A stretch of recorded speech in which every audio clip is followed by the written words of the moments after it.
সে প্রসঙ্গে আমি বলবো যে মাইক্রো টিচিং হলো শিক্ষক প্রশিক্ষণের একটি অত্যন্ত কার্যকর পদ্ধতি, যা উড বি টিচার অর্থাৎ হবু শিক্ষকদের টিচিং স্কিল বা শিক্ষাদান দক্ষতা বৃদ্ধিতে সাহায্য করে। এই মাইক্রো টিচিং কনসেপ্টটা এলো কিভাবে না, 1953 সালে স্ট্যানফোর্ড বিশ্ববিদ্যালয়ের ডুইট ডব্লিউ অ্যালেন, কি নাম না, স্ট্যানফোর্ড বিশ্ববিদ্যালয়ের ডুইট ডব্লিউ অ্যালেন প্রথম এই ধারণাটি প্রবর্তন করেন। বলা বাহুল্য এটি একটি স্কেল ডাউন পদ্ধতি, যেখানে শিক্ষাদানের জটিল প্রক্রিয়াকে ছোট ছোট অংশে ভাগ করে অনুশীলন করা হয়। তাহলে মাইক্রো টিচিং আমরা কি বলছি, যে যারা টিচার হবে, যারা ট্রেনিং করছে বা ট্রেনিং নিচ্ছে, তাদেরকে আমরা যখন দেখি যে তাদের টিচিং স্কিল এনহান্স করানোর জন্য বা বাড়ানোর জন্য বিভিন্ন ট্রেনিং দেওয়া হয়। কোথায়? এটাকে আমরা বিএড বা ডিএলএড কলেজে বলি। সেখানে সেই ট্রেনিং এর অন্যতম একটা বিষয়, বিশেষত সেকেন্ড সেমিস্টারে বিএড এর ক্ষেত্রেও ডিএলএড এর ক্ষেত্রেও একটা বড় পার্ট হচ্ছে মাইক্রো টিচিং। দাঁড়াও একটা সেকেন্ড দাঁড়াও তো, আমাদের বিএড এর গ্রুপে একটু পাঠাই, ডিএলএড এর গ্রুপ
একটা মিনিট আমাকে সময় দাও। মিউট করবে, যারা ঢুকবে মিউট করবে।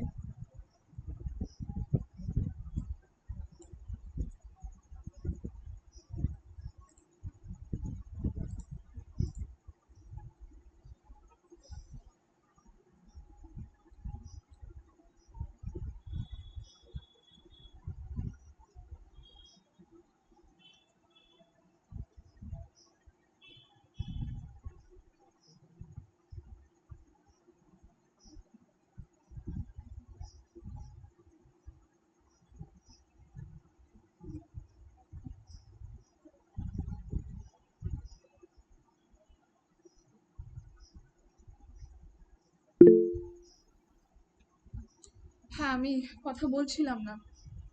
তাই শুনতে পাচ্ছিলে না। ঠিক আছে, মোটামুটি যাদের দরকার পাঠিয়ে দিয়েছি, তারপর যাদের জয়েন করার করবে। যেখানে ছিলাম আমরা, এই যে মাইক্রো টিচিং, এই মাইক্রো টিচিং তাহলে কি বললাম, কি কাজে লাগে বা কোন জন্য এটা গুরুত্বপূর্ণ। দেখো, মাইক্রো টিচিং বেসিক্যালি শিক্ষক প্রশিক্ষণের বা টিচার এডুকেশনের কিন্তু একটি অত্যন্ত কার্যকর পদ্ধতি, যা কিনা উড-বি টিচার বা হবু শিক্ষকদের শিক্ষা দান করতে সাহায্য করে। 1953 সালে, কত খ্রিস্টাব্দে, 1953-তে স্ট্যানফোর্ড বিশ্ববিদ্যালয়ের একজন বিখ্যাত অধ্যাপক, যার নাম ডুইট ডব্লিউ অ্যালেন, যার নাম কি, ডুইট ডব্লিউ অ্যালেন, এই ধারণাটি কিন্তু প্রথম প্রবর্তন করেন। এটি একটি স্কেল ডাউন পদ্ধতি। এটা কি একটা স্কেল ডাউন পদ্ধতি, যেখানে শিক্ষাদানের জটিল প্রক্রিয়াকে ছোট ছোট অংশে ভাগ করে অনুশীলন করা হয়। সাপোজ এই যে আমি তোমাদের পড়াতে এসেছি, মোটামুটি 1 ঘন্টা পড়াবো বা 1 ঘন্টার একটা ক্লাস আমাদের সেশন থাকে। আজকে যেহেতু লেটে শুরু হচ্ছে, আমরা একটু লেটে শেষ করব।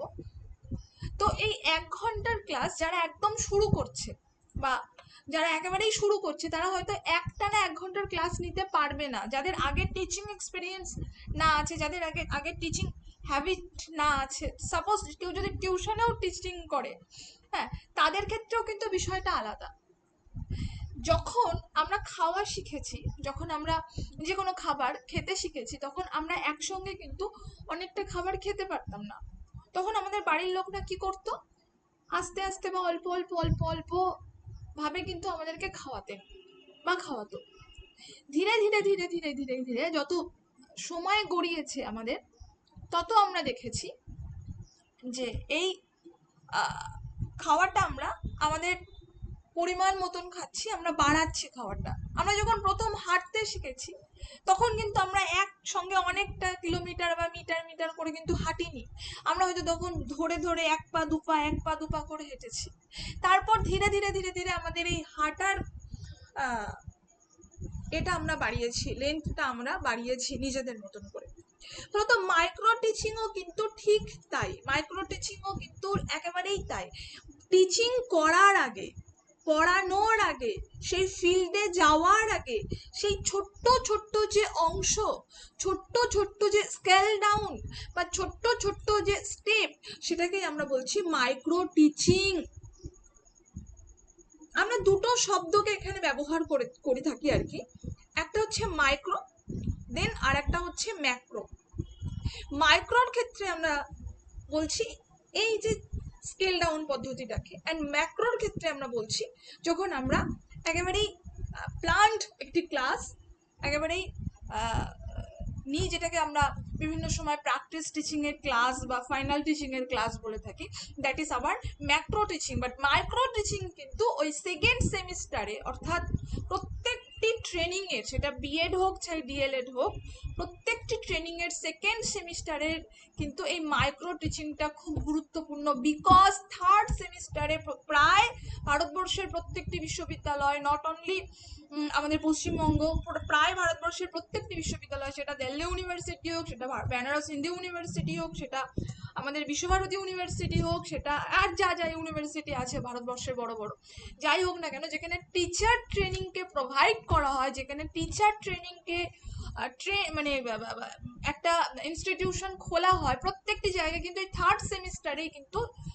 লার্নারদেরকে বা টিচার এডুকেটর যাদের, তাদের তত্ত্বাবধানে উড-বি টিচারদেরকে কিন্তু বিভিন্ন স্কুলে বা বিভিন্ন ইনস্টিটিউশনে পাঠানো হয় প্র্যাকটিসের জন্য, যেটাকে আমরা আমাদের ফর্মাল ভাষায় বলি ইন্টার্নশিপ। এবং এই যে প্র্যাকটিস বা ইন্টার্নশিপ পুরোটাই কিন্তু চলছে এই মাইক্রো টিচিং এর উপর ভিত্তি করে। যে তার নিজের মাইক্রো টিচিং যত ডেভেলপ করবে, সে কিন্তু প্র্যাকটিস টিচিং এ গিয়ে বা ইন্টার্নশিপে গিয়ে কিন্তু নিজেদেরকে তত বেশি কি মেলে ধরতে পারবে। এবার চলে আসছি মাইক্রো টিচিং এর মূল বৈশিষ্ট্য।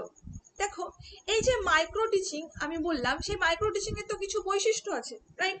এটা কিন্তু আমাদের টেটের বলো বা আপার প্রাইমারি টেট বলো বা সিটেট পেপার 1 এবং পেপার 2 বলো, প্রত্যেকটি ক্ষেত্রে কিন্তু এই টপিকটা একেবারেই মোস্ট ইম্পর্টেন্ট টপিক বলা যেতে পারে। বিকজ এই যে জায়গাগুলো বললাম, এই জায়গাগুলোর যত সালে যতবার পরীক্ষা হয়েছে, এই মাইক্রো টিচিং জায়গাটা থেকে প্রশ্ন আসেনি, এটা হয়নি। প্রত্যেকটি বছর কিন্তু মাইক্রো টিচিং এর জায়গা থেকে প্রশ্ন এসছে, একটা সিঙ্গেল কোশ্চেন থাকলেও কিন্তু এসছে। তো মাইক্রো টিচিং এর বৈশিষ্ট্য কি কি আমরা বলবো। দেখো, মাইক্রো টিচিং এ শিক্ষার্থীর সংখ্যা থাকে, এখান থেকে প্রশ্ন আসে, সাধারণত 5 থেকে 10 জন। কত থেকে কতজন না, 5 থেকে 10 জন। সাধারণত এই 5 থেকে 10 জন নিশ্চয়ই কলেজে, মাইক্রো টিচিংটা তো শেখানো হয় কলেজে, স্কুল থেকে স্টুডেন্টসদেরকে ভাড়া করে নিয়ে আসা হয় না।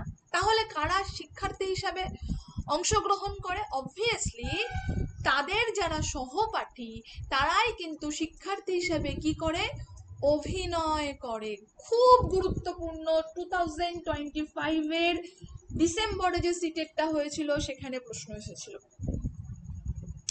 এবং ডিউরেশন কত থাকে, কত সময়সীমার মধ্যে মাইক্রো টিচিংটা করানো হয় না, সময়সীমা থাকে এই 5 থেকে 10 মিনিট। সময়সীমা থাকে কিন্তু 5 থেকে 10 মিনিট। আমরা দেখব যে একবারে কেবল একটি নির্দিষ্ট শিক্ষণ দক্ষতার উপর কিন্তু গুরুত্ব দেওয়া হয়। যেমন প্রশ্নকরণ দক্ষতা হতে পারে, যেমন ব্ল্যাকবোর্ডের ব্যবহারের দক্ষতা হতে পারে। কারণ এই 5-10 মিনিটের মধ্যে কিন্তু আমরা সবটা একসঙ্গে কভার আপ করতে পারি না। That is not possible for us, that is not possible for, মানে যে কারোর পক্ষে কিন্তু এটা সম্ভব নয়। তাহলে তখন কি করতে হবে না, তখন আমাদেরকে কিন্তু একটা পার্টিকুলার টপিকের উপর ফোকাসড করতে হবে, বা পার্টিকুলার টপিককে তুলে আনতে হবে। যেমন কখনো কখনো প্রশ্নকরণ দক্ষতাকে তোলা হয়, কখনো কখনো ব্ল্যাকবোর্ড ব্যবহারের দক্ষতাকে তোলা হয়, কিন্তু 5 থেকে 10 মিনিটের বেশি কিন্তু এর টাইম ডিউরেশন থাকে না। যদি 5 থেকে 10 মিনিট ওভার হয়ে যায়, then that is not your micro teaching, that is your macro teaching. Next চলে আসছি তাৎক্ষণিক ফিডব্যাক। অর্থাৎ না, তুমি পাঠদান করলে, তুমি টিচিং করলে, কিন্তু পাঠদানের পরপরই পর্যবেক্ষক বা ভিডিও রেকর্ডিং এর মাধ্যমে কিন্তু এই ভুল ভ্রান্তিগুলো শুধরে নেওয়া হয়। যদিও এইটা সবসময় কার্যকর হয় না, কিন্তু new education policy according to NEP 2020, according to NCF 2023, যে রুলস রেগুলেশন গুলো বার করেছে, সেখানে কিন্তু এই ভিডিও রেকর্ডিং এর কথাটা বারংবার তারা বলেছে। কারণ একজন শিক্ষক যখন শিক্ষা দেন, একজন উডবি শিক্ষক, সে যখন শিক্ষকের আসনে এসে শিক্ষা দান করছে বা করছেন, তখন কিন্তু কি সে অনেক এক্সাইটেড হয়ে থাকে, অ্যাংজাইটিতে ভোগে, ফলত তার অনেক স্টেপ হয়তো ভুল হতে পারে।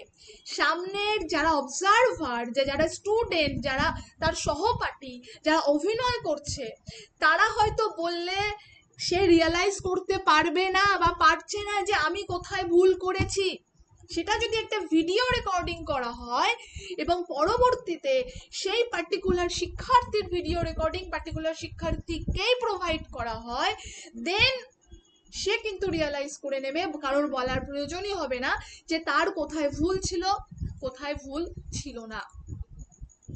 আমরা আমাদের এসএলএসটার ইন্টারভিউ ব্যাচে প্রত্যেকটি ক্লাস ডেমনস্ট্রেশন যারা করেছে, প্রত্যেকের ক্লাস ডেমনস্ট্রেশন আমরা ভিডিও রেকর্ডিং করেছি এবং তাদেরকে ইন্ডিভিজুয়ালি দেখতে বলেছি যে নিজের ভিডিও রেকর্ডিং বারংবার দেখো অ্যান্ড খোঁজো কোথায় ভুল হচ্ছে। এই যে বিভিন্ন জায়গায় আমাদের ডেমনস্ট্রেশন দেখাতে হয়, যেমন college service commission, school service commission, এখানে যে ইন্টারভিউগুলো হয়, ইন্টারভিউগুলোর কিছু ভাগ আছে। কিছু নাম্বার থাকে আমার নলেজের উপর, কিছু নাম্বার থাকে আমার স্কিলের উপর। তাহলে কিসের স্কিল? Obviously teaching skill. তো এই যে টিচিং স্কিলটা কিন্তু তোমার কাছে অগাধ সময় দেবে না, ম্যাক্সিমাম 5 মিনিট, বেশি হলে 7 মিনিট।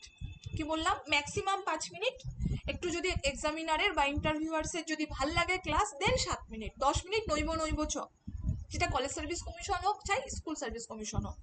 তো এই জায়গাটায় কিন্তু এই মাইক্রো টিচিং এর যে জায়গাগুলো আমরা শিখবো বা এই যে জায়গাগুলো আমরা শিখছি সেই জায়গাগুলো কিন্তু কাজে দেবে বা কাজে আসে।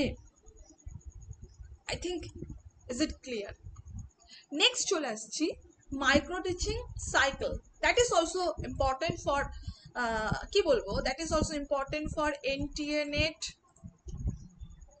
that is also important for TET, that is also important for SET, that is also important for CTET, এবং আর বাদ বাকিগুলো তো আমি বললাম না। যেখানে যাবে সেখানে এই মাইক্রো টিচিং সাইকেল খুব গুরুত্বপূর্ণ।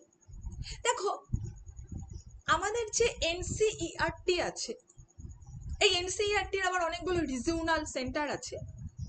তার মধ্যে আমাদের RI ভুবনেশ্বর একটা, এবং বলা বাহুল্য আমরা অনেকেই জানি আবার অনেকেই জানি না RI ভুবনেশ্বর বা আর যে যে জায়গাগুলো রিজনাল হাউস আছে NCERT, প্রত্যেকটি জায়গায় কিন্তু প্রত্যেকটি সাবজেক্টের রিক্রুটমেন্ট হয় এবং স্যালারি স্কেল শুরুতেই ঢুকে 1,50,000, 1.5 লাখ থেকে শুরু।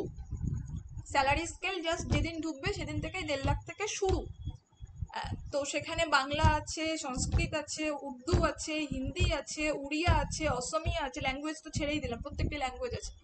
এর বাইরে লাইফ সায়েন্স আছে, ফিজিক্যাল সায়েন্স আছে, কেমিস্ট্রি আছে, ফিজিক্স আছে, হিস্টোরি আছে, জিওগ্রাফি আছে, ম্যাথমেটিক্স আছে, আর যত যত যত যত সাবজেক্ট আছে প্রত্যেকটি সাবজেক্টের রিক্রুটমেন্ট কিন্তু এই জায়গাগুলোতে হয়। এইবার বলার বিষয়, তাহলে এই নোটিশগুলো কি করে বেরোয়, আমরা কি করে জানবো? আমরা এই নোটিশগুলো পাই না কারণ আমরা জানি না বা আমরা ফলো করি না। একটু এই ওয়েবসাইটগুলো যদি আমরা ফলো করি তাহলে তোমরা দেখতে পাবে। আমি ইন্ডিভিজুয়ালি যখন আমি বিশ্বভারতীতে পড়ছি তখন থেকে ভাবছি যে RI ভুবনেশ্বরে অ্যাপ্লাই করব। যেই আমার এমএডটা শেষ হয়েছে, জাস্ট পরীক্ষা কমপ্লিট, দেন আমি যখন আবার গিয়ে খুঁজছি অ্যাপ্লাই করার জন্য, দেন দেখলাম জয়েন করে গেছে বাংলাতে RI ভুবনেশ্বর।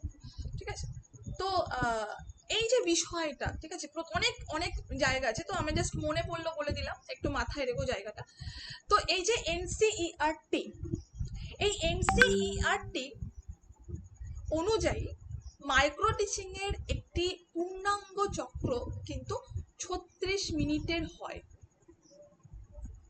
কিন্তু আমরা এই 36 মিনিটকে কিন্তু প্রোভাইড করতে পারি না। তাহলে NCERT অনুযায়ী আমরা একটু দেখি। প্রথম আমরা চলে আসছি প্ল্যান, যেটাকে আমরা অনেক সময় বলে থাকি পাঠ পরিকল্পনা। এই যে প্ল্যান বা পাঠ পরিকল্পনা একটি নির্দিষ্ট দক্ষতার উপর ভিত্তি করে কিন্তু তৈরি করা হয়, বা একটি নির্দিষ্ট দক্ষতার উপর ভিত্তি করে কিন্তু পাঠ করা হয়। একটা প্ল্যান করলাম, দেন তুমি সেটা যখন শিক্ষাদান করবে বা যখন শিক্ষাদানের যে জায়গাটা সেটা থাকে কত মিনিট, ঠিক 6 মিনিট। একদম একটা ছোট্ট গ্রুপ, 5 থেকে 10 জনের গ্রুপের সামনে সেই টিচ বা শিক্ষাদানটা করা হয়। নেক্সট কি না, মতামত বা ফিডব্যাক থাকে 6 মিনিটের। পর্যবেক্ষক দ্বারা ভুল ও সঠিক দিকগুলি কিন্তু এখানে আলোচনা করা হয়।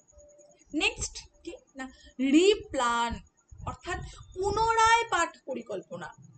তাহলে প্রথম একবার আমরা পাঠ পরিকল্পনা করলাম, আবারও বলছি দ্যাট ইজ মোস্ট ইম্পর্টেন্ট এই সাইকেলটা।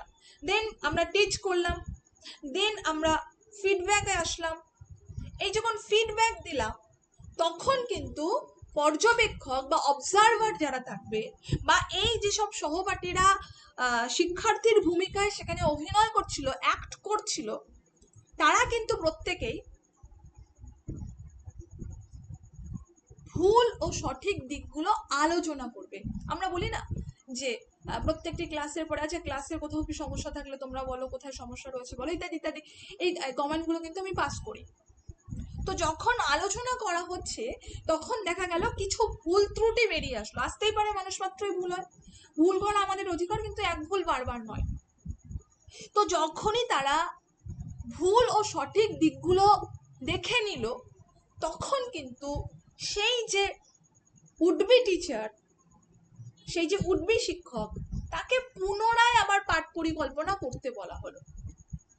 সেই যে রিপ্ল্যান সে করলো, সেই রিপ্ল্যানের ডিউরেশন কখনো কখনো কিন্তু এই টাইম ডিউরেশন গুলো থেকেই প্রশ্ন আসে। হ্যাঁ, 12 মিনিট। অর্থাৎ এই 12 মিনিটে সে কি করবে না, ফিডব্যাক অনুযায়ী পাঠটি আবার সে সংশোধন করে নেবে, টপিকটি আবার সে সংশোধন করে নেবে। নেক্সট সে পুনরায় আবার আসবে রিটিচ করার জন্য, এই সংশোধিত জায়গাগুলো সংশোধন করে আবার নতুন করে সে পুনরায় শিক্ষাদানের চেষ্টা করবে। টাইম কত? সেম 6 মিনিট যেটা এখানে ছিল। এবং এই যে সংশোধিত পাঠটি কিন্তু সে আর পুরনো সেই গ্রুপের সামনে রাখবে না, যেখানে দেখা গেল রামশ্যাম যদুমধু এই গ্রুপে রয়েছে এরকম 10 জন, কিন্তু সে কিন্তু আর রামশ্যাম যদুমধুর সামনে রাখবে না। এইবার এই পুনরায় যে শিক্ষাদান বা রিটিচিং, এটা কিন্তু সে করবে কোথায়? নতুন একটি গ্রুপের সামনে। এবং এই নতুন গ্রুপটাকে পুনরায় আরেকটি ফিডব্যাক দেবে আফটার টিচিং। এটাকে আমরা বলছি রিফিডব্যাক। অর্থাৎ যেখানে আমরা দেখব যে দ্বিতীয়বারের পাঠদানের উপর চূড়ান্ত ফিডব্যাক, যেটা কিন্তু টাইম ডিউরেশন থাকবে অনলি 6 মিনিট। তাহলে এই টাইম ডিউরেশন গুলোও কিন্তু ভীষণভাবে গুরুত্বপূর্ণ আমাদের জন্য। যে কোনো টাইপস অফ কম্পিটিটিভ এক্সাম, আমি বলবো না যে চলো তোমরা WBCS দিতে গেলে মাইক্রো টিচিং থেকে কোশ্চেন পেয়ে যাবে, that is not possible. But NTA, WBCET, north eastern slate, north ইস্টের রাজ্যগুলোতে 8টা রাজ্যের মধ্যে এলিজিবিলিটি টেস্ট হয় অ্যাসিস্ট্যান্ট প্রফেসরের, ঠিক আছে? সেই 8টা রাজ্যের মধ্যে ওরা র্যাঙ্ক লিস্টও দিয়ে দেয় সেখানে। দেন হচ্ছে আমাদের TET, upper primary TET, CTET paper 1, paper 2, KVS এর, NVS এর যে পেপার 1, ঠিক আছে? KVS NVCS এর দুটো করে পরীক্ষা হয়, একটা হচ্ছে প্রিলি, যেটাকে আমরা অনেক সময় বলে থাকি পেপার 1 বা প্রথম পত্র, সেখানেও কিন্তু এখান থেকে প্রশ্ন আসে, ঠিক আছে? যেমন KVS সম্ভবত শিলং না শিলং মানে নর্থ ইস্টের কি একটা এতে ওইদিকেই, ওই মেঘালয় মণিপুর এইদিকেই কোথায় একটা KVS না NVS বেরিয়েছে, আমি তোমাদের গ্রুপে পাঠিয়ে দেবো। তো এবার চলে এসেছি আমরা এই যে জায়গাটা, তাহলে আমরা কিন্তু এই জায়গাটা খুব ভালো করে দেখে নেব। Micro teaching cycle and micro teaching সাইকেলের কিন্তু প্রত্যেকটি এই যে টাইম ডিউরেশন গুলো কিন্তু খুব গুরুত্বপূর্ণ। 6 মিনিটস শিক্ষাদান, ফিডব্যাক 6 মিনিটস, পুনরায় যখন রিপ্ল্যান করবে তখন সেটা একটু টাইমটা বেড়ে যাবে 12 মিনিটস, দেন পরের দুটো রিটিচ ও 6 মিনিট, রিফিডব্যাক ও 6 মিনিটস। তাহলে প্রথম আমরা কি করছি? প্ল্যান করছি, দেন আমরা কি করছি? টিচ করছি, দেন আমরা কি করছি? ফিডব্যাক দিচ্ছি, দেন আমরা কি করছি? রিপ্ল্যান করছি, দেন আমরা কি করছি? রিটিচ করছি, দেন আমরা কি করছি? রিফিডব্যাক দিচ্ছি। খুব গুরুত্বপূর্ণ অংশ। নেক্সট আমরা চলে আসছি টিচিং স্কিল। কয়েকটি গুরুত্বপূর্ণ টিচিং স্কিল দেখো, মাইক্রো টিচিং এর মাধ্যমে আমরা কিন্তু কয়েকটি টিচিং স্কিলকে তুলে নেব। যেমন প্রথম যেটা আমাদের থাকে সেটা হচ্ছে ইন্ট্রোডাকশন স্কিল। সাপোজ কেউ আসলো এবং শুরু থেকে ক্লাস নিতে শুরু করলো, টপিকে ঢুকে গেল ডিরেক্ট, সেক্ষেত্রে কিন্তু আমরা সেই জায়গাগুলোকে খুব একটা এফেক্টিভ বলি না, দ্যাট ইজ নট পসিবল। সেই ক্লাসগুলো কিন্তু খুব করে বোরিং হয়ে যায়, ঠিক ভাল লাগে না। অনেক নলেজেবল প্রফেসর আছেন যাদের ক্লাস কিন্তু খুব একটা ভাল লাগে না বড় বড় বিশ্ববিদ্যালয়ে। কেন বলতো? কারণ তারা কিন্তু নলেজের বাইরে যেতে পারে না, বা ওই আমার হয়তো বলা উচিত নয়, ক্লাসটা এনজয়মেন্ট বা জয়ফুল করতে পারে না। জয়ফুল ক্লাসও কিন্তু একটা খুব গুরুত্বপূর্ণ অংশ, যেটা কিন্তু থাকে এই ইন্ট্রোডাকশন স্কিলের মধ্যে। তাহলে মাইক্রো টিচিং এর একটি অন্যতম জায়গা হচ্ছে ইন্ট্রোডাকশন স্কিল, যেখানে কিনা আমরা নতুন পাঠ শুরু করার কৌশলটা শিখব, যে একটা নতুন বিষয় আমরা শুরু করব কিভাবে। যেমন আজকের আমি ঠিক ছিল না আমরা আজকে মাইক্রো টিচিং এ আসবো, যদি আমরা মাইক্রো টিচিং এ আসবো এটা ঠিক থাকতো, তাহলে অবভিয়াসলি আমি আমাদের যে আমাদের কলেজের গ্রুপগুলোতে আমি আগে থেকে বলে দিতাম, এক্সট্রিমলি সরি ফর দ্যাট। যারা ক্লাস করছো, যারা করছো না হয়তো বলবে ম্যাম আগে থাকতে বলেননি কেন। Extremely sorry for that. আমি আগে থেকে আমার ঠিক ছিল না, ঠিক আছে, জাস্ট হঠাৎ করে মনে হলো, তারপরে আমার চট করে মনে আসলো, পড়াতেই ওদেরকে আমি নিজেই বললাম সেকেন্ড সেমিস্টারে এটা পড়ানো হয়, দেন আমার তোমাদের কথা মনে পড়লো যে আরে তোমাদেরও তো এটা রিলেভেন্ট, তাই আমি তোমাদের গ্রুপে সেট করলাম। তো অলরেডি তার আগে কয়েক মিনিট ক্লাস নেওয়াও হয়ে গেছে, যেখানে ছিলাম আমরা আর কি। তো ফার্স্ট হচ্ছে ইন্ট্রোডাকশন স্কিল, অর্থাৎ নতুন পাঠ শুরু করার কৌশল। এর উপরেই কিন্তু পুরো ক্লাসটা ডিপেন্ড করছে, স্টুডেন্টসদের পুরো কনসেন্ট্রেশনটা ডিপেন্ড করছে, পুরোটা হয় না। আমরা অনেক সময় বলি একটা ভীষণ গুরুত্বপূর্ণ একটা হিন্দি শব্দ বলা ভুল, বাক্য, পেহলা দর্শনধারী ফিরভি গুণ বেচেনি। অর্থাৎ এই যে প্রথম ইন্ট্রোডাকশন, এটাও কিন্তু ওই পেহলা দর্শনধারীর মতন। তারপরে তুমি তোমার ক্লাসে কি করবে না করবে, দ্যাট ইজ পরের ব্যাপার, পরের ম্যাটার, ঠিক আছে। নেক্সট চলে আসছি এক্সপ্লেনিং স্কিল, অর্থাৎ ব্যাখ্যাকরণ। সাপোজ আমি ইন্ট্রোডাকশনটা খুব জমিয়ে দিলাম, খুব ভালো হলো সবকিছু, বাট আমি ঠিক করে ব্যাখ্যা করতে পারছি না, আমি বোঝাতে পারছি না। এবং অ্যাকর্ডিং টু এনইপি 2020, আমি আবারও এই এনইপি 2020-র কথা তুলে আনছি, অ্যাকর্ডিং টু এনসিএফ 2023, এনইপি 2020 যখনই বলবো তখনই আমাকে 2023টাকেও বলতে হবে। আমি এতবার এনইপি 2020 বলি because my research subject also NEP 2020। সেখানে বলা হয়েছে যে প্রত্যেকটি ক্লাসের এই এক্সপ্লেনিং স্কিলগুলো যেন রিলেভেন্ট হয়। What is relevant? না, রিয়েল লাইফের সঙ্গে যেন রিলেভেন্ট হয়, এটা যেন রিয়েল লাইফের সঙ্গে রিলেভেন্ট হয়। সাপোজ আমি পড়াচ্ছি এবং তুমি রিয়েলিটির সঙ্গে রিলেটই করতে পারছো না। যখন আমাদের পড়ার বিষয়গুলো, যখন আমাদের বইয়ের বিষয়গুলো আমরা রিয়েল লাইফের সঙ্গে রিলেট করতে পারবো, তখনই কিন্তু সেই বিষয়গুলো আমাদের কাছে অনেক বেশি আকর্ষণীয় মনে হবে। নেক্সট আমরা চলে আসছি স্টিমুলাস ভেরিয়েশনস, অর্থাৎ প্রেরণা ও উদ্দীপনা। দেখো, এই যে স্টিমুলাস ভেরিয়েশনের মধ্যে কয়েকটা বিষয় খুব গুরুত্বপূর্ণ। একটা হচ্ছে ভয়েস মডুলেশনস। যখন তোমরা বিভিন্ন ইন্টারভিউতে বা বিভিন্ন বড় বড় জায়গায় ক্লাস ডেমনস্ট্রেশন দেবে, তখন এই ভয়েস মডুলেশনের উপরে একটা আলাদা নাম্বার থাকে, সেটা হয়তো আমরা অনেকে জানি, অনেকে জানি না। পুরো একটা কলাম থাকে, নাম্বারের কলাম ভয়েস মডুলেশনের উপর। অর্থাৎ আমাদের ভয়েস মডুলেশন এমন হবে যেন প্রথম বেঞ্চ থেকে শুরু করে লাস্টের বেঞ্চ পর্যন্ত প্রত্যেকে আমার ভয়েস শুনতে পায়। তার মানে আমি একবারে চিৎকার জুড়ে দিলাম তা কিন্তু নয়, ভয়েস মডুলেশনটা কিন্তু এরকম ভাবে এনহান্স করতে হয়।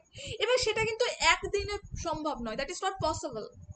আমি আজকেই গেলাম, আজকেই ভয়েস মডুলেশন বিশাল করে ফেললাম, দ্যাট ইজ নট পসিবল। সেই সঙ্গে সঙ্গে আরেকটা বিষয় যেটা গুরুত্বপূর্ণ, সেটা হচ্ছে আমাদের গেস্টার পোস্চার, অর্থাৎ অঙ্গভঙ্গি। এই যে অঙ্গভঙ্গি অর্থাৎ গেস্টার পোস্চার এবং গলার স্বরের পরিবর্তনের মাধ্যমে শিক্ষার্থীদের কিন্তু মনোযোগ, কনসেন্ট্রেশন ধরে রাখতে হবে। সেই বিষয়টা কিন্তু আমরা এই মাইক্রো টিচিং এর মধ্য দিয়ে মোটামুটি শেখার চেষ্টা করব, পুরোপুরি না হলেও। নেক্সট হচ্ছে কোয়েশ্চেনিং স্কিল। সাপোজ আমি পড়াচ্ছি মাইক্রো টিচিং এবং আমি যদি তোমাদের ক্লাসেই এখনই প্রশ্ন করতে থাকি, আচ্ছা বলো তো চাঁদে কি কি রয়েছে, আচ্ছা বলো তো মঙ্গল গ্রহে কি কি রয়েছে, আচ্ছা বলো তো, আমি যদি আমাদের সোশ্যাল স্টাডিজের প্রশ্ন করতে থাকি, গ্যালাক্সি বলতে কি বোঝানো হচ্ছে, নিহারিকা কি, হ্যাঁ, ধূমকেতু কত বছর পর পর আসে, যেমন আমি যেগুলো পড়িয়েছি তোমাদের, আমি জানি তোমরা এগুলো জানো, বাট স্টিল কিন্তু আজকে তো আমার topic micro teaching, that is not relevant for today's topic, right? তো এই যে কোয়েশ্চেনিং স্কিল বা প্রশ্নকরণ দক্ষতা কিন্তু আমরা এনহান্স করি এই মাইক্রো টিচিং এর মধ্য দিয়ে। এবং এখানে তোমরা যারা যারা আছো, ইচ অ্যান্ড এভরি ওয়ান, হয় তোমাদের বিএড কমপ্লিট বা ডিএলএড কমপ্লিট, আদারওয়াইজ তোমরা বিএড বা ডিএলএড হয়তো দু একজন করছো যারা আমাদের গ্রুপ থেকে, আমাদের কলেজ থেকে। তো এই যে কোয়েশ্চেনিং স্কিল, এটা কিন্তু আমরা এই সেকেন্ড সেমিস্টারের যে মাইক্রো টিচিং সেখান থেকেই কিন্তু এনহান্স করছি, অর্থাৎ সঠিক ও প্রাসঙ্গিক প্রশ্ন করার ক্ষমতা। নেক্সট চলে আসছি ব্ল্যাকবোর্ড ব্যবহার বা ব্ল্যাকবোর্ড রাইটিং। আমি গতদিন তোমাদেরকে একটা রেকর্ডিং প্রোভাইড করেছিলাম যেটা ছিল আরটিই অ্যাক্ট 2009। কি ছিল না, আরটিই অ্যাক্ট 2009 এর উপরে কিন্তু ছিল এটা। তো সেই রেকর্ডিং এ তোমরা একটু যদি ভালো করে শুনেছো তা জানবে যে সেখানে অপারেশন ব্ল্যাকবোর্ড বলে একটা জায়গা ছিল, অর্থাৎ আমি পড়াবো জায়গাটা আরো ডিটেল পড়াবো, আমার পুরোনো ক্লাসে রেকর্ডিং দিয়েছিলাম। তো এই যে অপারেশন ব্ল্যাকবোর্ড, অর্থাৎ একটা টাইম ছিল যখন স্কুলগুলোতে না, মানে হয়তো তখন আমরা অনেক ছোট কিংবা জন্মাইনি, তখন স্কুলগুলোতে ব্ল্যাকবোর্ড ঠিকঠাক ছিল না, আর তো সব দূরের কথা, ব্ল্যাকবোর্ডই ছিল না। এখন তো আমরা হোয়াইট বোর্ডে লিখি, আরো বড় বড় ইনস্টিটিউশনে আমরা দেখি স্মার্ট বোর্ড চলে এসছে বিভিন্ন সেন্ট্রাল ইউনিভার্সিটিগুলোতে বিশেষত। তো তখন হোয়াইট বোর্ড তো দূরের কথা, মার্কার তো দূরের কথা, স্মার্ট বোর্ড তো আরো দূরের কথা, একটা নিদেন পক্ষে একটা কি ছিল না, একটা নিদেন পক্ষে একটা ছোট্ট ব্ল্যাকবোর্ডও ছিল না। তো তারপরে চলে আসলো operation blackboard, because each and every teaching, প্রত্যেকটি টিচিং এর ক্ষেত্রে কিন্তু এই ব্ল্যাকবোর্ডের ব্যবহার খুব গুরুত্বপূর্ণ ভূমিকা পালন করে। প্রত্যেকটি টিচিং এর ক্ষেত্রে ব্ল্যাকবোর্ডের ব্যবহার খুব গুরুত্বপূর্ণ ভূমিকা পালন করে, এটাকে আমরা বলে থাকি ব্ল্যাকবোর্ড রাইটিং। এবং এই যে ব্ল্যাকবোর্ড রাইটিং এর যে লেখার যে ব্যাপারটা সেটা কিন্তু সবসময় পরিচ্ছন্ন হবে এবং প্রত্যেকটি ওয়ার্ড যেন স্পষ্ট হয় এবং প্রত্যেকে যেন বুঝতে পারে, অর্থাৎ ঠিকঠাক ভাবে কিন্তু সেই ব্ল্যাকবোর্ডের ব্যবহারটা আমাদের কি করতে হবে না, করতে হবে। নেক্সট চলে আসছি যে এই যে মাইক্রো টিচিং নিয়ে এতক্ষণ বললাম, এই মাইক্রো টিচিং এর গুরুত্ব কি। দেখো, এই যে মাইক্রো টিচিং এর গুরুত্ব প্রসঙ্গে যেটা বলবো সেটা হচ্ছে এটি প্রকৃত শ্রেণীকক্ষে অর্থাৎ রিয়েল ক্লাসরুমে যাওয়ার আগে উডবি টিচারদের মধ্যে সেলফ কনফিডেন্স বা আত্মবিশ্বাস তৈরি করতে সাহায্য করে। তাহলে কি বললাম, এটি প্রকৃত শ্রেণীকক্ষে যাওয়ার আগে বা রিয়েল ক্লাসরুমে যাওয়ার আগে উডবি টিচারদের আত্মবিশ্বাস তৈরি করতে সাহায্য করে। একদম মোস্ট ইম্পর্টেন্ট একটি গুরুত্ব হচ্ছে এটা। নেক্সট কি, শিক্ষাদানের সময় ছোটখাটো ভুলগুলো কিন্তু নিয়ন্ত্রণে সাহায্য করে। শিক্ষাদানের সময় বিভিন্ন ছোটখাটো ভুলগুলো হয়, যেটা আমি বললাম শুরুতে যে according to NCF 2023 national curriculum framework 2023 অনুযায়ী বলা হচ্ছে, ন্যাশনাল এডুকেশন পলিসি 2020 অনুযায়ী বলা হচ্ছে, যখন টিচার বা উডবি টিচাররা মাইক্রো টিচিং করছে তখন সেই সেশনটা যেন, বিশেষত পাঠদান সেশনটা যেন ভিডিও রেকর্ডেড হয়।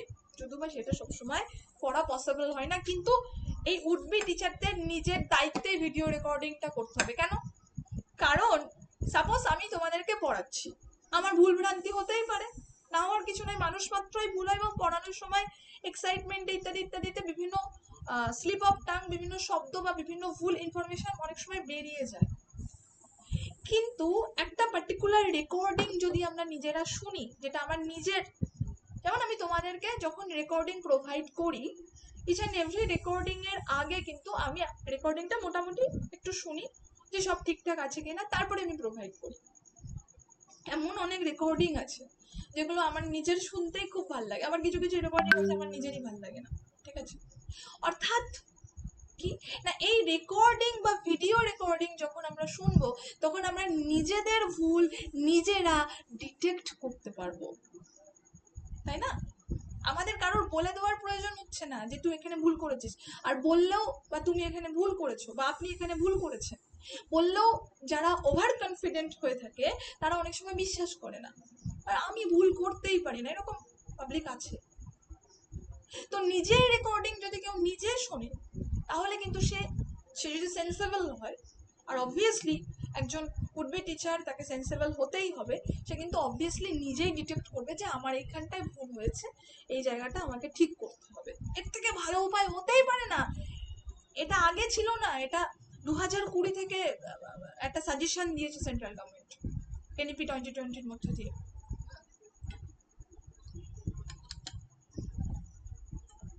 নেক্সট আমরা চলে আসছি যে কোথায় না, ব্যক্তিগতভাবে প্রতিটি শিক্ষকের দক্ষতা যাচাই ও উন্নয়নের সুযোগ থাকে। প্রত্যেকটি শিক্ষকের দক্ষতা যাচাই এবং সেটা যাতে ডেভেলপ করা যায়, সেটা যাতে উন্নয়ন করা যায়, তার সুযোগ কিন্তু এই মাইক্রো টিচিংয়ে থাকে। কেন বললাম না, মাইক্রো টিচিংয়ে একটা কি থাকে, রিপ্লান্ট থাকে, রিটিচিং থাকে, রিফিডব্যাক থাকে। ঠিক আছে,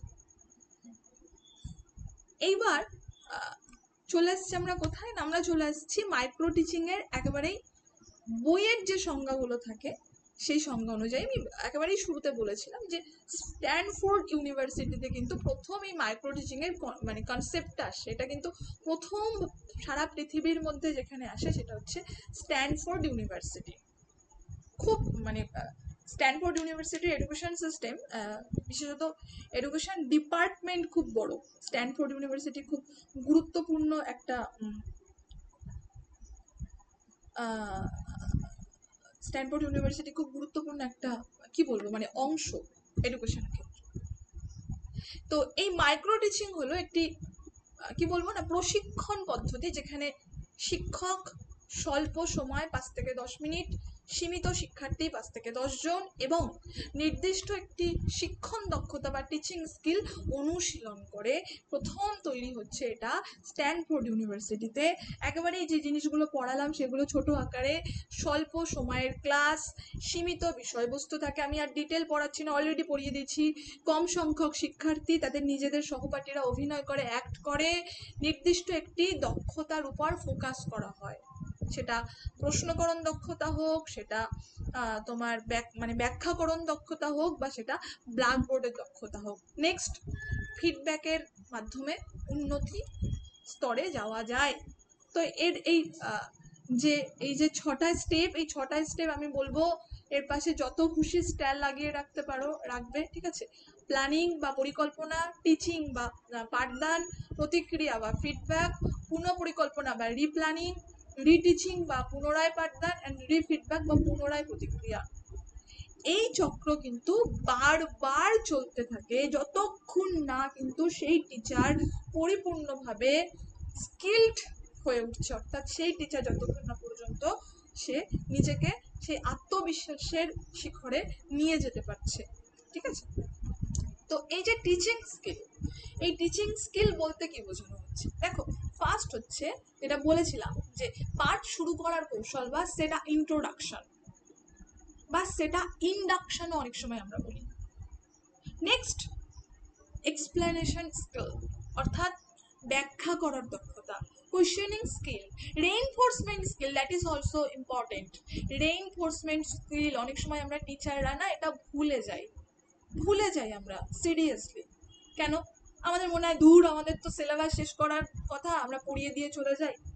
কিন্তু একটা স্টুডেন্টের মধ্যে যদি রেইনফোর্সমেন্ট না থাকে, একটা স্টুডেন্টের মধ্যে যদি এই বিষয়টা না থাকে যে আমাকে ঠিকঠাকভাবে পড়তে হবে, আমাকে ঠিকঠাকভাবে একটা জায়গায় যেতে হবে, আমরা যদি বিভিন্ন এক্সাম্পলগুলো তাদের সামনে সেট না করি, তখন কিন্তু তার মধ্যে আর পড়ার সেই উৎসাহটা থাকে না, তাই না?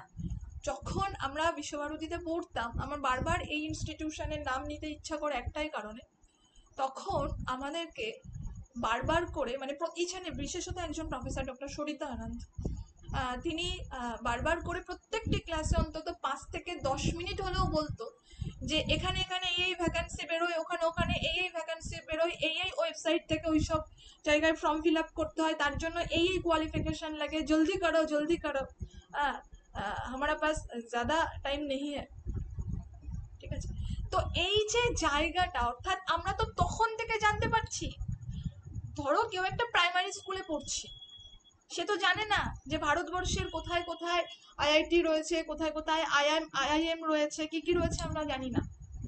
কেউ একটা নর্মাল কলেজে গেছে পড়াশোনা করতে, সাপোজ দেখা গেল আমি ধরে নিলাম শহীদুল্লাহ কলেজ, আমি ধরে নিলাম বসিরহাট কলেজ, আমি ধরে নিলাম নর্মাল মফস্বলের যে কলেজগুলো তোমাদের বাড়ির আশেপাশে, এবং সেম নাম্বার নিয়ে কেউ বাড়ি থেকে বেরিয়ে প্রেসিডেন্সি যাদবপুর ইউনিভার্সিটিতে ভর্তি হয়েছে। হয়তো দুজনের পড়াশোনা একই ছিল, বাট ওই যে প্রেসিডেন্সি যাদবপুর ইউনিভার্সিটি, মাহল চেঞ্জ, অর্থাৎ পরিবেশ চেঞ্জ, এনভায়রনমেন্ট চেঞ্জ, সব চেঞ্জ। সেখান থেকে যতটা না মানে সিলেবাস হয়তো সব ইউনিভার্সিটির একই, সব কলেজের একই, বাট যারা পড়াতে আসছে তারা যে কিছু কিছু ইনফরমেশন পাস করে, that is most important for a student, that is most important for us, right? ধরো তোমরা পড়ছো, পড়ায় কিন্তু সকলেই, কিন্তু আমি আমার প্রত্যেকটি ব্যাচে, সে আপার প্রাইমারি টেট হোক বা সেলেস্টি হোক বা নেট হোক, ইচ অ্যান্ড এভরি ব্যাচে মোটামুটি চোখের সামনে যা যা ইনফরমেশন থাকে, নেট ব্যাচে তো দিই, ঠিক আছে, পুরো দেখিয়ে দেখিয়ে দিই যে এখানে এখানে এই হচ্ছে। এবং আমরা যখন বিশেষত ডিজিটাল হায়ার এডুকেশনটা করি, অর্থাৎ ICT in higher education, information and communication technology in higher এডুকেশনটা আমরা যখন করি, তখন তো আমরা পুরো ডেটাগুলো নিয়ে ঘাটাঘাটি করি, ঠিক আছে। ফলত এর মধ্য দিয়ে কিন্তু লার্নারদের একটা কি রেইনফোর্সমেন্ট ক্রিয়েট হয়, যে আমাদের ওই জায়গায় যেতে হবে, আমরা এটা করব, আমাদেরকে এই জায়গাটা করতে হবে, আমাদেরকে করতে হবে, না হলে হবে না, না হলে আমরা এই কম্পিটিটিভ পরিবেশের সঙ্গে সার্ভাইভ করতে পারবো না। আর এই এক সেই কুয়োর ব্যাঙের মতন বসে থেকে কিন্তু আলটিমেটলি সত্যিই কোনো লাভ নেই, সত্যিই কিন্তু কোনো লাভ নেই। হ্যাঁ, তো আলাদা কিছু ভাবতে হবে, আলাদা কিছু, সামথিং ডিফারেন্ট, সামথিং ডিফারেন্ট। দেখা গেল যে এখানে খানিকটা ঘাস রয়েছে, ঠিক আছে, এবং আমি দেখতে পাচ্ছি যে এইদিকে দূরে ঘাস, এটা কিন্তু সবাই দেখতে পাচ্ছি না, কয়েকজন দেখতে পাচ্ছে যারা জানে, এবং এখানে কয়েকটা ঘোড়াকে ছেড়ে দেওয়া হলো, সে ঘোড়াগুলো দেখলো কি আরে সামনে ঘাস রয়েছে, সবাই চলো চলো চলো চলো, একটা ঘোড়া যাচ্ছে মানে সব ঘোড়া যাচ্ছে। এইবার ঘাস তো এখানে লিমিটেড, সব ঘোড়া যাচ্ছে, কেউ পাবে কেউ পাবে না, কিন্তু এই ঘাসটা হয়তো একটু দূরে, একটা ঘোড়া হয়তো দেখতে পেলো আরে ওখানে তো একটা ঘাস ঘাস মতন দেখা যাচ্ছে, চলো ছুটি, সেইখানে ছুটলো, সে কিন্তু একটা সুন্দর একটা পরিবেশ পেয়ে গেল, সেখানে থেকে গেল। Something difference. সবাই এইদিকে যাচ্ছে মানে আমাকেও এইদিকে যেতে হবে, সবাই এটা করছে মানে আমাকেও এটা করতে হবে, এটা আমার মনে হয় না খুব একটা প্রয়োজন আছে। নেক্সট চলে আসছি ব্ল্যাকবোর্ড রাইটিং, ঠিক আছে, that is also important for micro teaching skill and স্টিমুলাসিফিকেশন। তাহলে এই যে মাইক্রো টিচিং এর কথা বললাম, এর কিছু সুবিধা আসে, সুবিধা তো থাকে অবভিয়াসলি, প্রত্যেকটি বিষয়ের কিছু সুবিধা থাকে কিছু অসুবিধা থাকে, তো এক্ষেত্রেও কিন্তু তার ব্যতিক্রম নয়। প্রথম যেটা সেটা হচ্ছে শিক্ষক দক্ষতা উন্নত করা, সেকেন্ড যেটা সেটা হচ্ছে আত্মবিশ্বাস বৃদ্ধি পায়, ভুলগুলো আমরা সহজে চিহ্নিত করতে পারি, ওই যে বললাম রেকর্ডিং এর মধ্য দিয়ে এবং ফিডব্যাকের মধ্য দিয়ে, ব্যক্তিগত উন্নতির সুযোগ থাকে বিকজ রিটিচিং রিফিডব্যাক। তাহলে কিছু অসুবিধাও তো রয়েছে রে বাবা, কি কি অসুবিধা? ফার্স্ট হচ্ছে বাস্তব শ্রেণীকক্ষের পরিবেশ কিন্তু পাওয়া যায় না, পুরোটাই একটা আর্টিফিশিয়াল অ্যাক্ট, রাইট? নেক্সট হচ্ছে সময় ও উপকরণের সীমাবদ্ধতা, নেক্সট হচ্ছে কৃত্রিম পরিস্থিতি। এই যে সময় এবং উপকরণের সীমাবদ্ধতা, এর মধ্য দিয়ে অনেক সময় শিক্ষার্থীরা হাতামাতা পায় না যে কি পড়াবো আর কি পড়াবো না, কোথা থেকে শুরু করবো ওই 5-10 মিনিটের মধ্যে আর কোথায় গিয়ে শেষ করবো, ঠিক আছে। এবং কৃত্রিম পরিবেশ, যেটা অলরেডি আমি বললাম। তাহলে মাইক্রো টিচিং কিন্তু মোটামুটি আমরা দেখলাম যে এই এই জায়গাগুলো, এবং আমার মনে হয় না any Times of competitive exam এই এর বাইরে থেকে কোশ্চেন্স আসবে যা বললাম। এবং এখানে এইটা হচ্ছে সব থেকে বেশি গুরুত্বপূর্ণ, এই স্টেপগুলো, এবং আমি যেটা আগের এটা স্লাইডে দেখিয়েছি স্টেপের যে তোমার টাইম ডিউরেশনগুলো, এই টাইম ডিউরেশনগুলো কিন্তু তার থেকেও বেশি গুরুত্বপূর্ণ। তাহলে এখানে সব থেকে বেশি গুরুত্বপূর্ণ জায়গা যেগুলো আমাদের মাথায় রাখতে হবে সেটা হচ্ছে স্টেপ অ্যান্ড টাইম ডিউরেশন। এবং এই যে টাইম ডিউরেশনের টোটাল যে 36 মিনিট, অর্থাৎ এই যে টোটাল 36 মিনিট, এইগুলো যদি তোমরা সব একসঙ্গে যোগ করো তাহলে দেখবে 36ই পাবে। এটা কোন অনুযায়ী, কোন নিয়ম বা কোন অ্যাক্ট অনুযায়ী, সেটা হচ্ছে এনসিইআরটি। এখানে হয়তো প্রশ্ন থাকবে এনসিটিই, এনসিইআরটি, ইউজিসি, ঠিক আছে, এরকম থাকবে, সেখানে আমাদের লিখতে হবে এনসিইআরটি, রাইট। অনেক সময় আমরা এনসিটি এর সঙ্গে গুলিয়ে ফেলবো, কারণ পুরো টিচার এডুকেশন ফিল্ডটা কিন্তু সামলায় এনসিটিই, কিন্তু এক্ষেত্রে কিন্তু এরা এনসিইআরটি, রাইট। এইবার আমি জাস্ট শুরু করবো এই টপিকটা, এবং তার বেশি নিয়ে যাবো না। সেটা হচ্ছে অ্যাসেসমেন্ট অ্যান্ড ইভ্যালুয়েশন, অর্থাৎ মূল্যায়ন ও পরিমাপ। অ্যাসেসমেন্ট কি? আমরা সকলেই কিন্তু অ্যাসেসমেন্টের মধ্য দিয়ে যাই। হ্যাঁ, তো এই যে অ্যাসেসমেন্টকে আমরা বলছি মূল্যায়ন, অ্যান্ড এভালুয়েশনকে আমরা বলছি পরিমাপ। অনেক সময় আমরা এভালুয়েশনকেও মূল্যায়ন বলি, কিন্তু আমরা যখন অ্যাসেসমেন্ট শব্দটাকে এবং এভালুয়েশন শব্দটাকে পাশাপাশি রাখবো, তখন কিন্তু আবার এভালুয়েশনকে আমরা বলবো পরিমাপ। শিক্ষার্থীর লার্নিং বা মানে স্টুডেন্ট বা লার্নারের লার্নিং যে এনহান্সমেন্ট বা শেখার যে অগ্রগতি, তার যে দক্ষতা, স্কিল, তার যে জ্ঞান, সেটা যাচাই করার প্রক্রিয়াকে বলা হয় অ্যাসেসমেন্ট। অ্যাসেসমেন্ট কিন্তু সবসময় কন্টিনিউয়াস প্রসেসে হয়। আবার অ্যাসাইনমেন্টের সঙ্গে কিন্তু অ্যাসেসমেন্টকে কেউ গুলিয়ে ফেলো না। আচ্ছা, তোমরা যখন গ্রাজুয়েশন পড়েছো তখন তোমাদের একটা শব্দের সঙ্গে তোমরা খুব পরিচিত হয়েছো, সেটা হচ্ছে সিসিই, তাই তো? Yes or no? সিসিই মানে কি? কন্টিনিউয়াস কম্প্রিহেন্সিভ অ্যাসেসমেন্ট, বা অনেক সময় এটাকে সিসিই বা এ বলা হয়, কন্টিনিউয়াস কম্প্রিহেন্সিভ এভালুয়েশনও বলা হয়, ঠিক আছে? তো পুরো বিষয়টা কিন্তু অ্যাসেসমেন্ট মানেই কিন্তু কি একটা কন্টিনিউয়াস প্রসেস। নেক্সট চলে এসেছি আমরা এভালুয়েশন বা মূল্যায়ন। এই যে অ্যাসেসমেন্ট আমরা করলাম, আমরা একটা প্রসেসের মধ্য দিয়ে বুঝলাম যে আচ্ছা এই ছেলেটা ভালো, এই ছেলেটা ভালো পড়াশুনো করছে, এই ছেলেটার অ্যাটেন্ডেন্স ঠিক আছে, এর হ্যান্ড রাইটিং ঠিক আছে, এর নলেজ ঠিক আছে। দেন আফটার অ্যাসেসমেন্ট, অর্থাৎ অ্যাসেসমেন্টের ফলাফল বিশ্লেষণ করে সিদ্ধান্ত গ্রহণের প্রক্রিয়াকে আমরা বলছি এভালুয়েশন। এভালুয়েশন কিন্তু সবসময় জাজমেন্টাল হয়, সিদ্ধান্তমূলক হয়, তোমাকে এখানে স্কোরিং করতে হয়, গ্রেড দিতে হয়, দ্যাট ইজ এভালুয়েশন। তাহলে এভালুয়েশনের আগের স্টেজটাই কিন্তু অ্যাসেসমেন্ট। অনেক সময় আমরা কিন্তু এই জায়গাটায় গুলিয়ে ফেলি। এবার চলে আসছি, গুলিয়ে যাতে না ফেলি তার জন্য চলে আসছে কি অ্যাসেসমেন্ট অ্যান্ড এভালুয়েশনের পার্থক্য।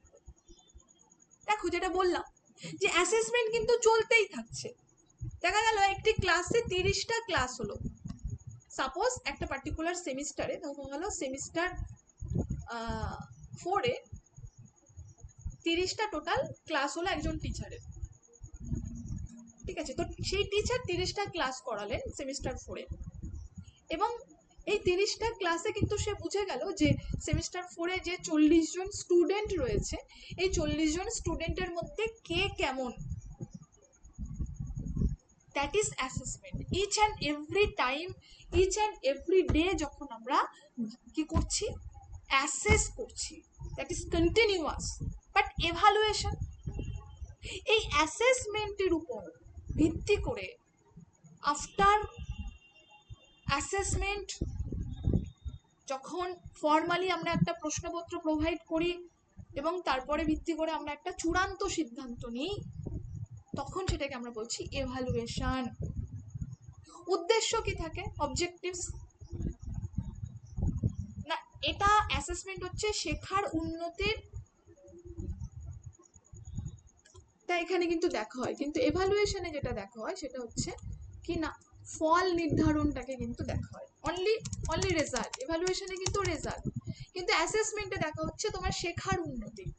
আমরা ক্লাসে বলছি এই তোমার হচ্ছে না, কিন্তু ভালো করে পড়ো, যেমন আজকে আমাদের গ্রুপ থেকে 2জনকে রিমুভ করে দিলাম because of our observation, right? আমি দেখছি যে ক্লাস জয়েন করছে না, চলো, কারণ বেকার গ্রুপ ভরিয়ে তো লাভ নেই, কারণ ওই শুধু মাসের শেষে স্যালারি দিয়ে দেবে এবং ক্লাস করবে না, আর ওরকম স্টুডেন্ট চাই না।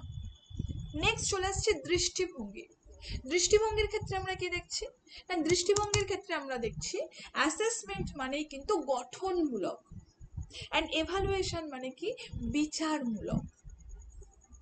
আমরা অ্যাসেসমেন্টের মধ্য দিয়ে কিন্তু একটা স্টুডেন্টকে গড়ে তোলার চেষ্টা করছি, তাকে আমরা বোঝাচ্ছি, শেখাচ্ছি, গড়ে তোলার চেষ্টা করছি। বাট আফটার অ্যাসেসমেন্ট আমরা যখন বিচার করছি, দ্যাট ইজ এভালুয়েশন। আমরা যখন জাজ করছি, দ্যাট ইজ এভালুয়েশন, রাইট? এবার এই টাইপস অফ অ্যাসেসমেন্ট, তার মধ্যে একটা এইটাই লাস্ট, সেটা হচ্ছে ফর্মেটিভ অ্যাসেসমেন্ট।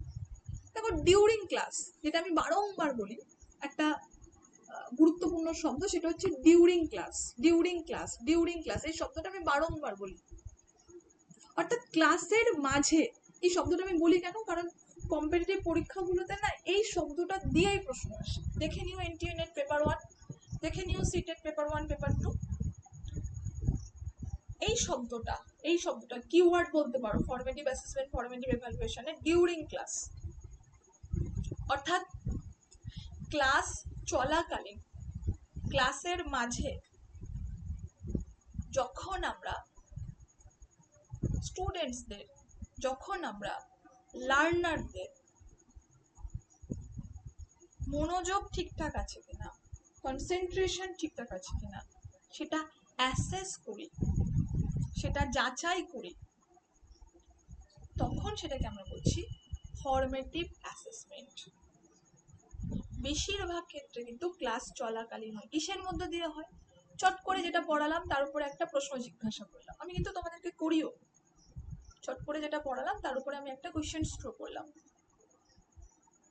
যেই বলো তো এটা কি হবে, এবং যারা উত্তর দিল অবভিয়াসলি তাদের ক্লাসে ফুল কনসেন্ট্রেশন ছিল, যারা উত্তর দিল না তাদের ক্লাসে কনসেন্ট্রেশন ছিল না। এইটাকে কিন্তু বলা হচ্ছে ফর্মেটিভ অ্যাসেসমেন্ট। যেটা আমি বললাম ডিউরিং ক্লাস, বাংলায় বললে বলবো ক্লাস চলাকালীন কিন্তু এই ফর্মেটিভ অ্যাসেসমেন্ট বেশিরভাগ ক্ষেত্রে হয়। উদাহরণ হিসাবে আমরা বলতে পারি কুইজ, ক্লাস টেস্ট।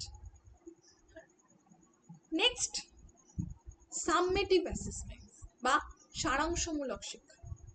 আজ থেকে অনেক বছর আগে, ধরো আমরা যখন ছোট ছিলাম তখন বিভিন্ন আমাদের ওই সিনিয়র যারা, ধরো কাকা বাবা, ঠিক আছে, মা, বলতো সাবমেটিভ পরীক্ষা, সাবমেটিভ পরীক্ষা, সামনে সাবমেটিভ পরীক্ষা।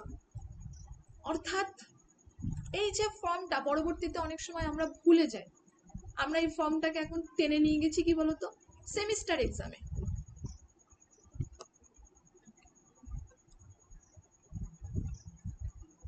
প্রশ্ন আসে এখান থেকে। অর্থাৎ